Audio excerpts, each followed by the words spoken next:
Honey and Spice by Bolu Babalola. Let's talk about it. Before we even get to talking about the contents of the book, let's first analyze the cover of the book. It is honestly very simple and really beautiful.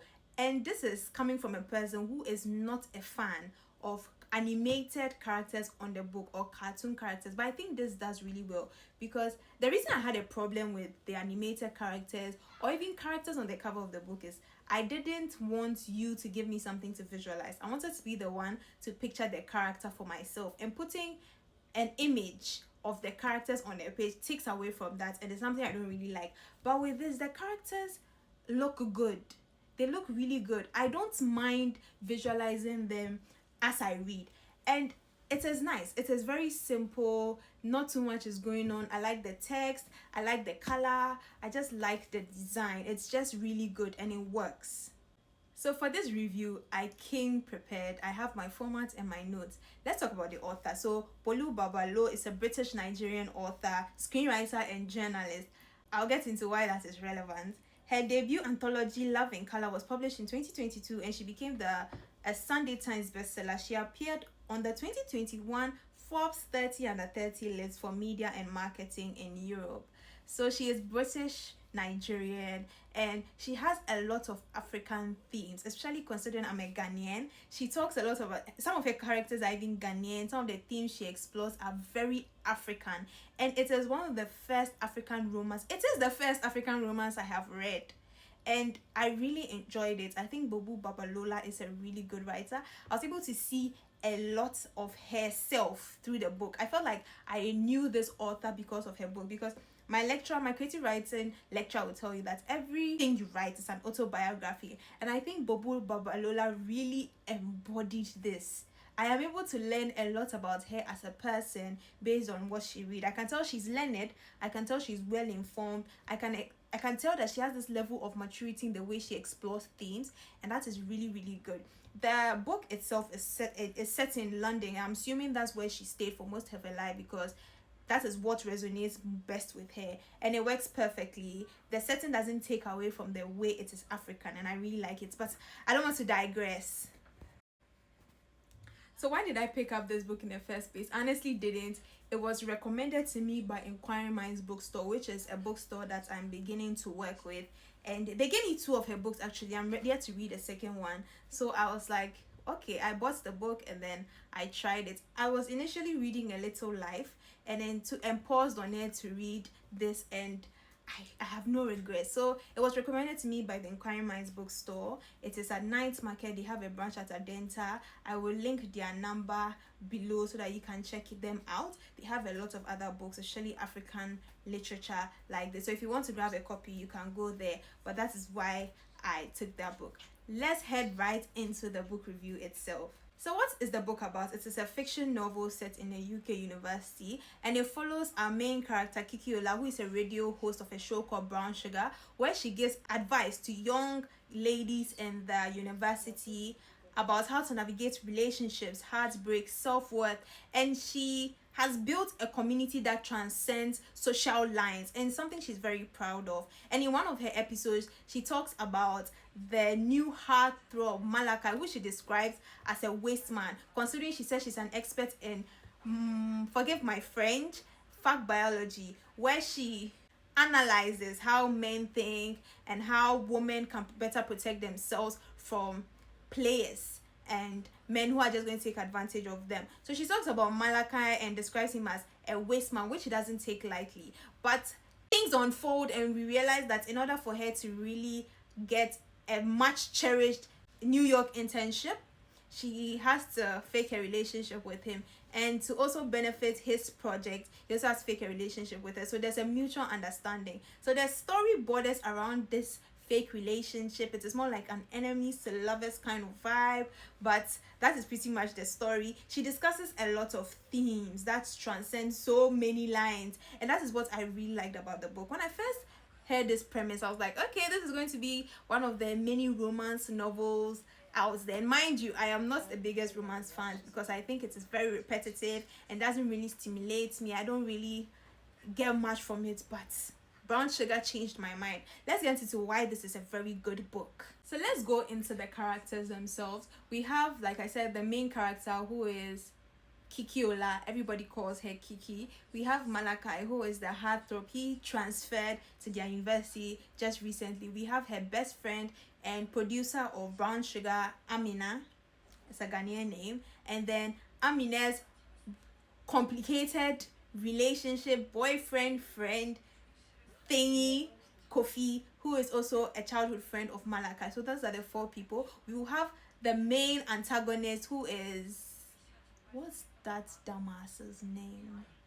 Zach. The dumbass's name is Zach. So Zach is our main protagonist. We also have certain people who don't necessarily get along with the main character. We'll have Simi. We'll have a few other people, but not so much. But our main protagonist is Zach. So with the characters, let me start with the main character. The main character is very dynamic. Throughout the story, we'll see a natural progression into the character. What I like that Bolu Babalola has done with her characters is we understand their motivations for things. She does well to really introduce us to the characters.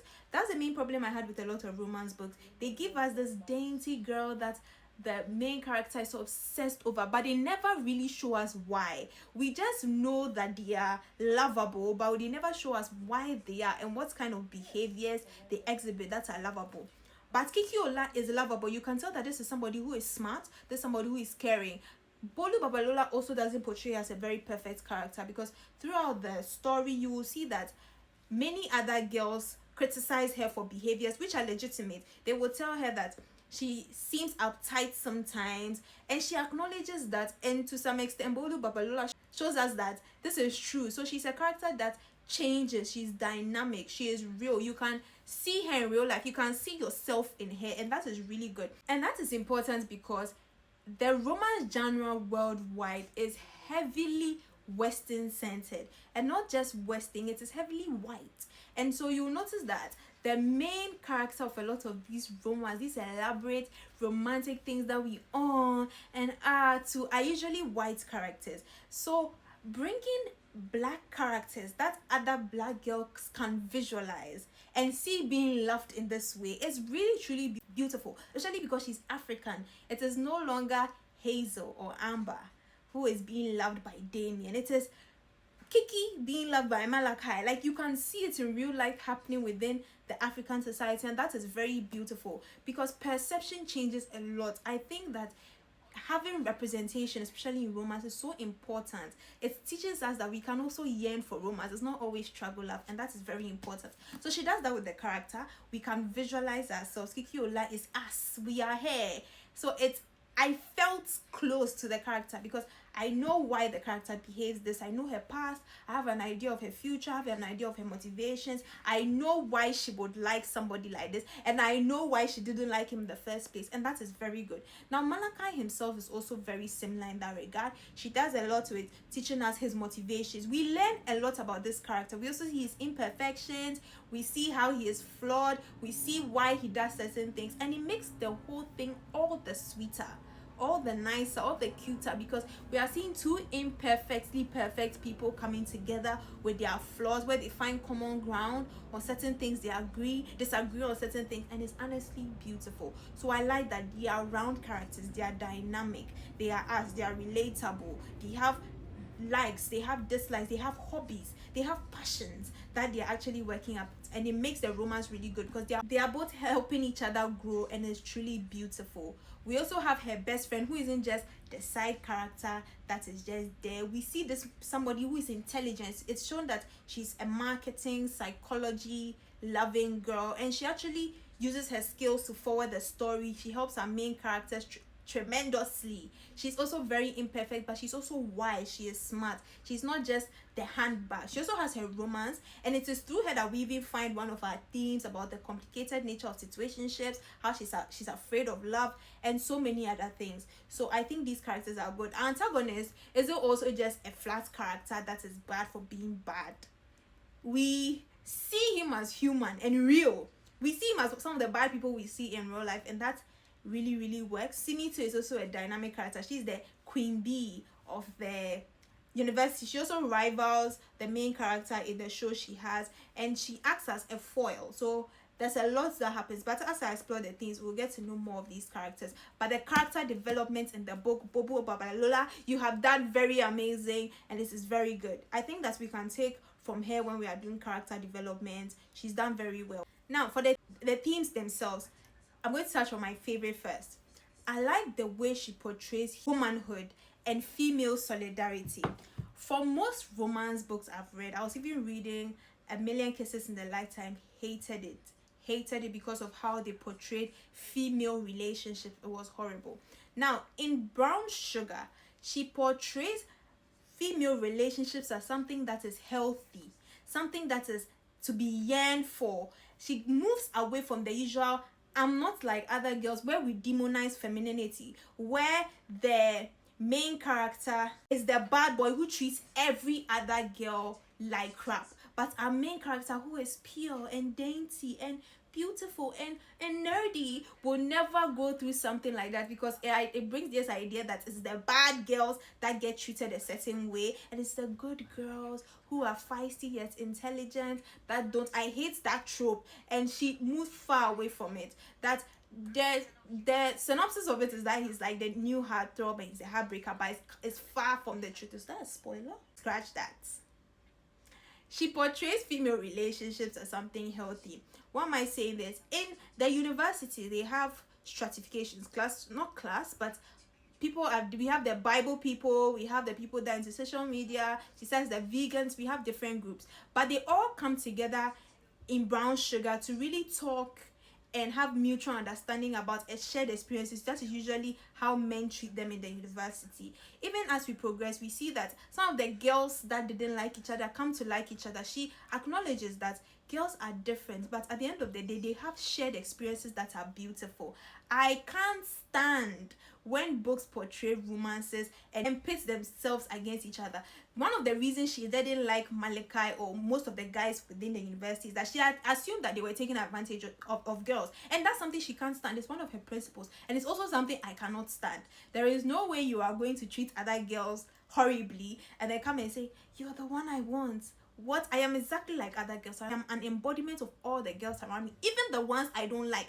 I would come together with a girl I don't like if it's against you. If a man starts talking about a girl he doesn't know, or I don't even like badly, certainly she's my best friend, I'm going to defend her to the end of the world. And that is what I think the character would also do, and I really love that. I love that you treat female relationships so good. You talk about the struggles of womanhood, you talk about intersectional feminism, you talk about so many things that are amazing. So the theme of female solidarity and healthy female relationships is explored, and it's refreshing. I need more of that in romance books. It's not just I'm not like other girls. We are so tired of it. Let's stop othering girls. Let's stop blaming girls for being taken advantage of. And yes, that is what I like. It talks about things like corruption, where one of the main characters, is that a spoiler? She talks about corruption within the political sphere. She talks about healthy relationships where you are not very consumed by the relationship you're in, because even within the fake relationship, we can tell that these are people that are still very passionate about their goals. She doesn't let the relationship come in the way of being authentic to Brown Sugar. And I like that. I like a healthy relationship. There is no miscommunication trope, because I cannot stand them.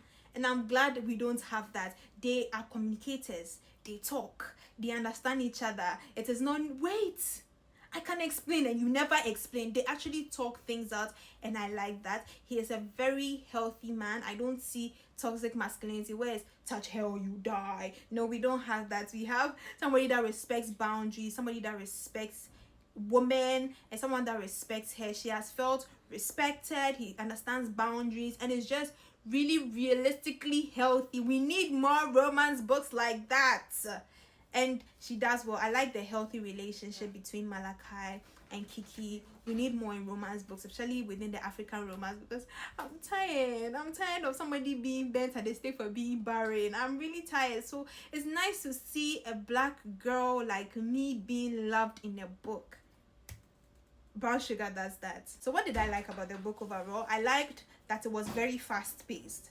It is something you could read casually, because at the time that I was reading this book, I was very busy, so I needed something casual that I could read, not crack my brain too much. And it was perfect. It was so perfect. It was fast paced, but I got so much value from it. There were a lot of annotations, there are a lot of quotes in it. I would post them on my stories, and it was just really beautiful. I got to learn a lot about myself through the book, and it was just good. I have no regrets with this book. 2, it is mad funny.